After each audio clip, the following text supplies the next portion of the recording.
Hello, you wonderful people, and welcome to another episode of Not Too Comic Book. This being a show where we talk about TV shows that are adaptations of comic books. For today's episode, I'm going to talk about the latest episode of Batwoman. A lot of really interesting things went down in this episode, so let's break it down. Well, obviously picking up where last week's episode left off with the whole, Cartwright situation.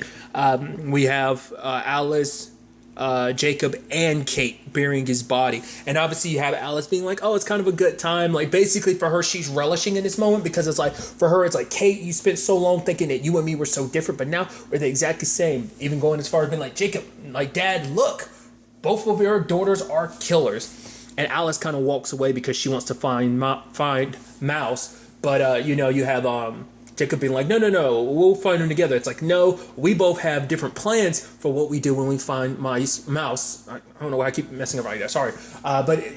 So she ends up getting away and basically saying like, yeah, last thing you want to do is kind of get in my way, considering the fact is, oh, lo and behold, whose DNA's on this body right here? Yours. So... And obviously it weighs heavy on Kate, even to the point where she was doing her Batwoman thing.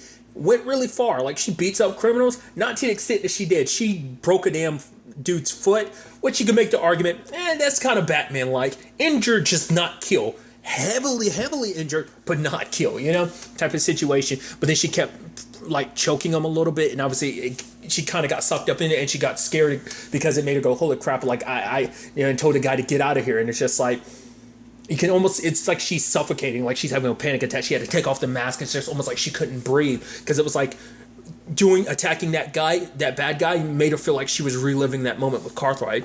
And the fact of the matter is, it's got to be a hard thing to be the only one that carries that, because it's like her dad is telling her just to move past it. It's like, Cartwright isn't worth feeling guilty about. He was a scum of the earth. He was a bad guy. But at the end of the day, it doesn't matter. Bad guy or not, I still crossed the line. I killed someone. I shouldn't have done that, Especially for her, she lives by this code, especially knowing that was Bruce's code as Batman. And to think like, 'cause I think for her, it's like not only like she's coming at this from a personal level, but also I think for her, it's like, as Batwoman, I'm carrying on Bruce's legacy. I'm carrying on the Batman legacy. And maybe in her mind, it's like, because for her, it's like, I don't feel like a hero. I'm kind of stating the legacy that is this Bat family situation, Which, once again, there is no extended Bat family in the continuity of this universe. But regardless of all that, it's just, it's a hard pill to kind of swallow. And like I said, not to really talk to anybody about it. It's not like she talks to Luke about it. I mean, I'm curious, like, what would have happened if she ended up bringing it up to Luke? What would he say at the end of the day, because it goes against everything that Bruce believes, everything that Kate believes, most likely everything that Luke obviously believes, and what his father before him believed. So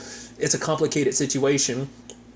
Alice ended up finding out her whole gang is dead. That was really interesting. I was wondering, I was like, did Mouse do that? But it turns out, no, it's someone from her past, which, interesting, we learned all these bits and pieces about Alice's past, yet there's still so much of it we don't know about. Like, obviously, after she killed Cartwright's mom, like, beyond that, like, once again, they thought he was dead, so it had to be something her and Johnny did, Mouse. But then it's like, at some point, they got separated. He ended up in Arkham Asylum. She didn't.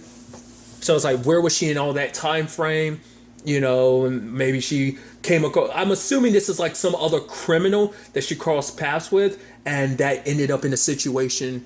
Because it's so interesting, because this all makes me think of Smallville to a certain extent. It's not going to happen, but like, Amanda Waller in Smallville was the Red Queen, if I remember correctly. Wasn't that like her pseudonym? Well, because the person, wasn't the real person that ended up being like the Red Queen? It was her, was it actually her, or was it Martha? Because Martha got mixed up in all that, some shape or form in Smallville. But when I hear Red Queen, it makes me think of that. Because I want to say, because if I remember correctly, Amanda Waller in that show was played by Pam Grier.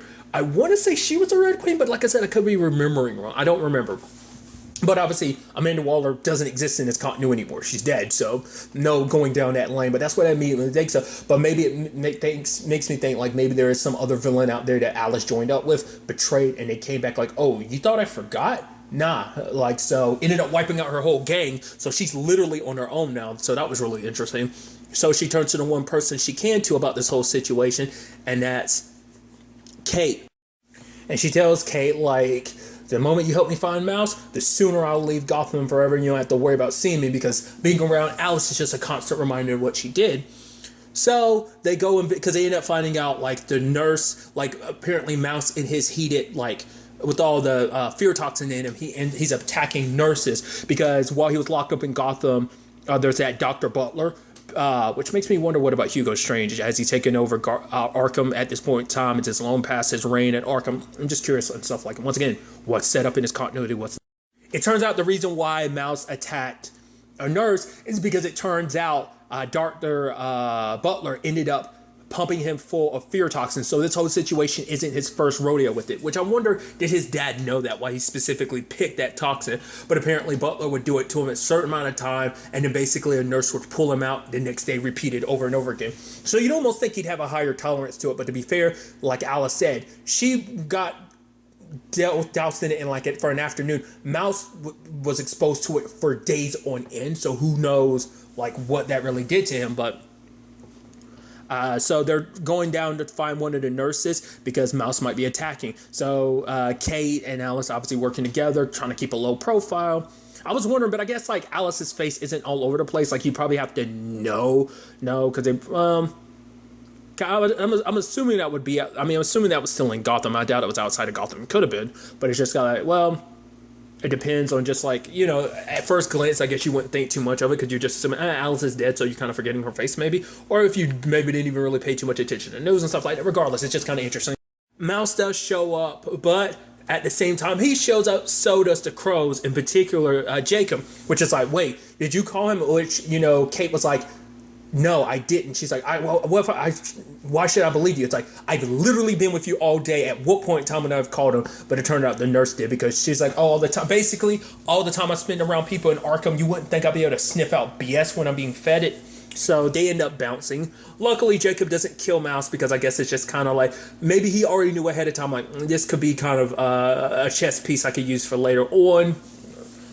Maybe it's just kind of, well, there's been enough killing bad guys right now. Don't need to kind of go further despite everything, So, especially because you're coming face to face with a guy that was pretending to be you and got you framed for the murder of your wife and everything.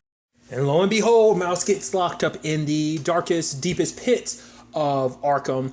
And so they have to break him out, which obviously Kate was reluctant to do.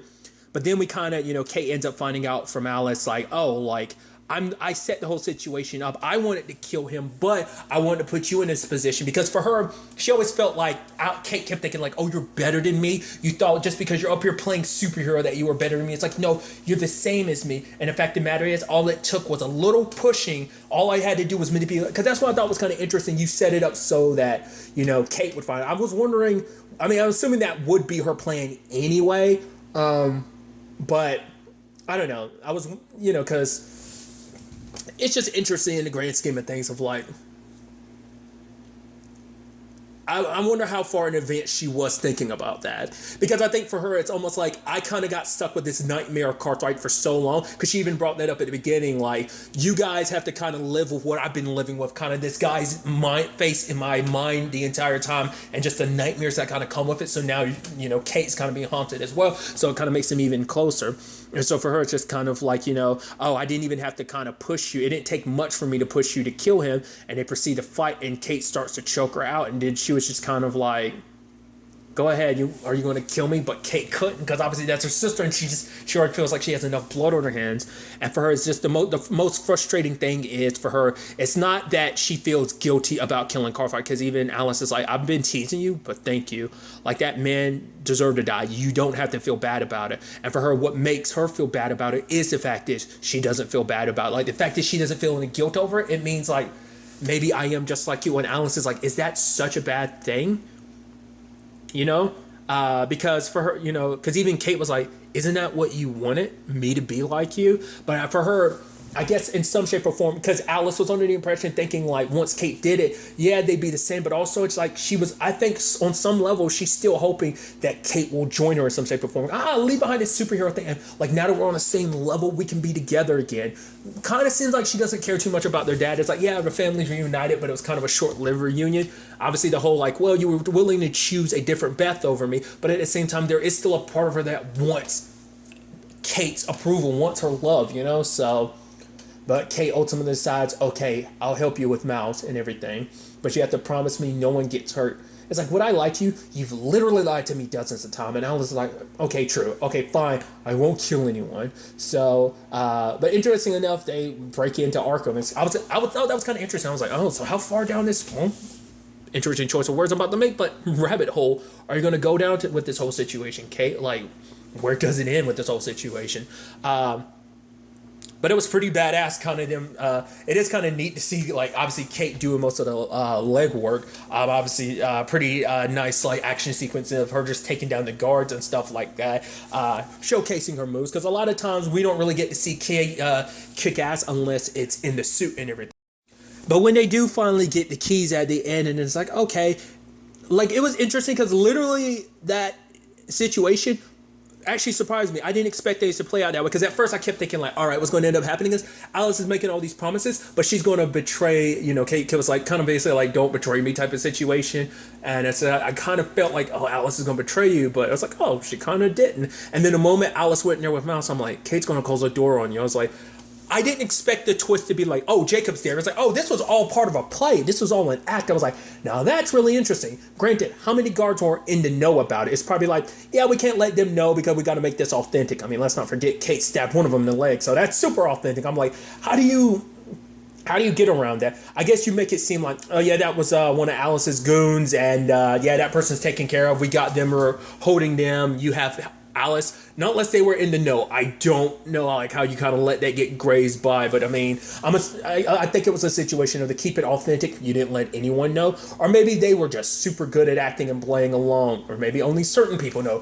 Whatever the case may be, Alice was really shocked. It's like, wait, what? And it's like, I guess, like, after, like, Kate decided, like, oh, I'm gonna help you and everything, she decided to turn on Alice, and it's kind of sad, especially for Alice. Is like, no, don't do this. We're the same. And that's actually why Kate did it, because she ends up explaining it later on that she's afraid of being like Alice. So to try to prove, like, no, I'm better. I am good. She locked Alice up because she felt like I had to, because it's like, I think for her, getting rid of Alice was like getting rid of that darker side of her that was there, or that she felt like that was growing, because like she needed to in her own way and in Jacob's own way, they needed to close this whole chapter on Alice. So for Kate, that's what she was doing in this, and obviously you see a tear rolling down her face. And sadly for Alice, she even told Kate her biggest, like, fear under that the toxin. I was about to call it tear gas. The toxin was the fact is that for her to walk away and kind of give up on her, and it's like, lo and behold, it ends up playing out exactly like that. Not just, Jacob, Kate does as well, so it's literally her worst fear come true, so it makes that situation even sadder, because especially Mouse being like, oh, why did you trust her? Because at the end of the day, whereas Kate can't 100% give up on Alice can't 100% give up on Kate either, so it's just that situation of just part of the twin situation. I think kind of doesn't help that, but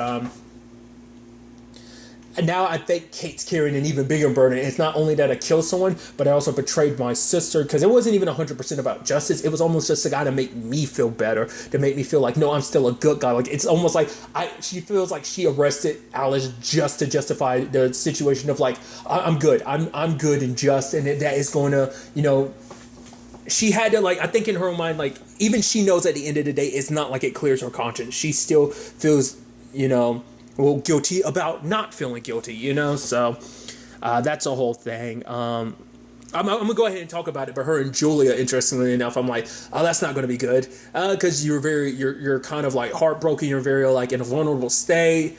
You need someone there to comfort you, which is kind of sad, because obviously there's the whole Sophie thing, which is complicated, because it's like, oh yeah, literally both of your exes are in Gotham at the same time, and just kind of in your staying kind of. It's complicated because obviously you had your whole thing with Sophie not too long ago as Batwoman. You kind of had to end that. It's just like things just never work out in that relationship, and now it's like you're in this vulnerable state. Julia, we'll see kind of what goes down on that front. But another aspect to this episode is the whole Reggie situation, because you have Jacob getting Sophie to look into it, and it's like, it's like, oh, I still haven't changed my mind about how I feel about this whole Batwoman situation, which Jacob is like, this is something bigger than just a difference of opinions. So Sophie's looking into it, talking to one of the eyewitnesses, but it turns out she shows up, lady's dead.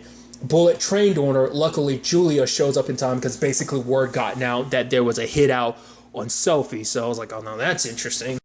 Then having the whole situation of, hey, I'm Julia, I'm Kate's ex. It's like, oh, ex is meeting face to face. All the while this is happening, you obviously have Luke, dealing with the fact is obviously Reggie's, thing came up, so it's kind of like he's having to be there. He didn't want Kate to be there and anyone to be there. He wanted to kind of be like, no, I got to be alone with this whole situation.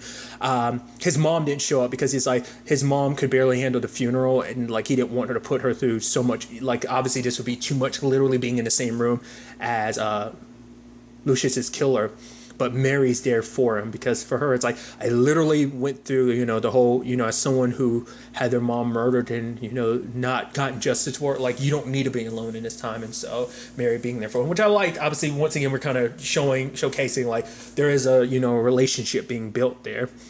But obviously, because of everything that's being presented, like Reggie is able to get off. Now, part of me wonders, in the grand scheme of things, was this all planned? Because obviously, like the lady, that witness, she ended up getting killed. Obviously, later on, Luke confronts Reggie. I was like, oh, please don't try and do, especially with everything Kate's going through. Luke doesn't want to go through that too. But Luke asked him straight up, like, you murdered my dad. But for Reggie knew who Luke was. It's like, yeah, your dad was proud of you. You get into MIT. He's like, how would you know that? He told everybody in the store that night, talking about like, oh, my son's like, bright future and everything. You wait to see. It's like, your dad was really proud of you. And Luke's like, why'd you kill him? He's like, I didn't. He was like, I was just a perfect patsy for it. But before they could even really continue talking, he catches the bullet. I didn't see that come. It's so interesting considering the fact that it seems like this is a cover up. Why would you kill him? But I guess it's like because he's no longer needed, and the last thing you need is for him to be like, at least even if he walks free, you can, I guess, try to make it seem like, oh, some random crime or something. Maybe, I don't know. But that's why I'm kind of wondering, him getting released, is it because he's opening up too much stuff? So the fact of the matter is he needed to be taken out. I'm wondering, is that what that's supposed to mean? Like, was that the whole reason why, like, did they manipulate it? Because even he was caught off guard by like, oh, I mean, I guess it's kind of still of a gamble whether or not they, like, obviously he's opened up for a retrial, but he kind of got released kind of his own cognizance until, like, until time of a trial and whatnot. But part of me wonders, like, was the judge gotten to, like, was everything manipulated so he'd be out in the streets, so he'd be an easier target? Maybe at least on the streets of Gotham you can make it a lot harder to track down. I mean, like, why not just make it, I mean, I don't know. Maybe it's straight up because he got out, they weren't expecting it. I was like, well, but I feel like you want the person you're framing to stay alive, but I guess if they're dead, some people will stop looking. Maybe that's kind of the point they're going for. I mean, obviously there's two bodies now, but then later on, Jacob gets attacked too. He ends up taking down a shooter, but obviously, like, because obviously this stemmed from him looking into the crows and everything, and obviously there being someone paying off there. So it's like, this is definitely like some high level stuff of like, okay, so who's involved in this and why? Because at the end of the day, for Lucius, it's like the man who killed his dad is still out there. And that's the thing. We have to go back, because at first it made it seem like maybe it was just some random crime as to why Lucius died, but now it shows there's a large conspiracy about covering this up. So it's like, more likely, why would someone kill Lucius? It has to be because someone knew about his connection to Batman. You would assume that'd be the only reason. Like, what other beef would people have with Lucius? I mean, I assume maybe his connections to Wayne Industries, maybe. I would assume this would have nothing to do with why Bruce left, because Bruce left obviously for like his own reasons of just like, it was just too much. He didn't have like, Alfred or Lucius there. I mean, it had Luke, but maybe, I don't know, maybe seeing Luke was just a reminder of just, more failures or something, like, oh, someone that I cared about died. In that case, that being Lucius. But I'm curious about that, because that opens up a whole lane of just like, who's behind all this? Obviously keeping Sophie kind of on the down low because, like, well, there's a target on her head. But because I guess Julia didn't realize that this whole thing with Reggie had any, like, this whole situation that's going on with Sophie. She didn't realize what it was connected to. It's like, I gotta go check on Luke. So obviously considering, like, their parents were so close to Bruce and all of this, it's like they grew up probably good friends too. So so that's what this. Well, because she popped up earlier in the season, but I don't think they really talked too much about their childhood. Maybe they did, and I just don't remember. It has been a while.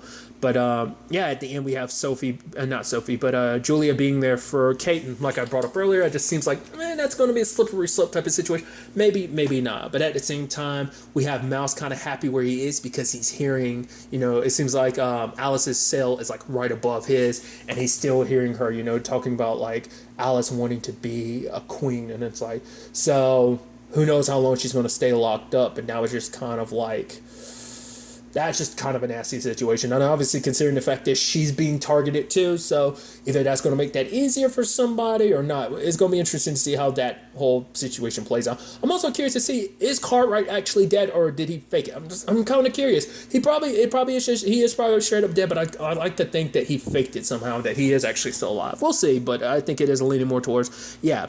And I'm curious of what this means for Kate. I'm sure it's going to make her even more reluctant to kind of suit up sometimes, feeling like she doesn't deserve to be Gotham's symbol when she's made that mistake. But I think all she can do going forward is carry that mistake and do and be better, going forward. But, I mean, that's easier said than done. It's going to be interesting to see how, Kate continues to handle this, heroes in these situations kind of have to hit rock bottom before they can, find them way back up. So we'll see how it all plays out. But really, that's all I want to talk about. Till the next time we meet, be happy, be safe, live life to the fullest, and enjoy it. Good day and goodbye.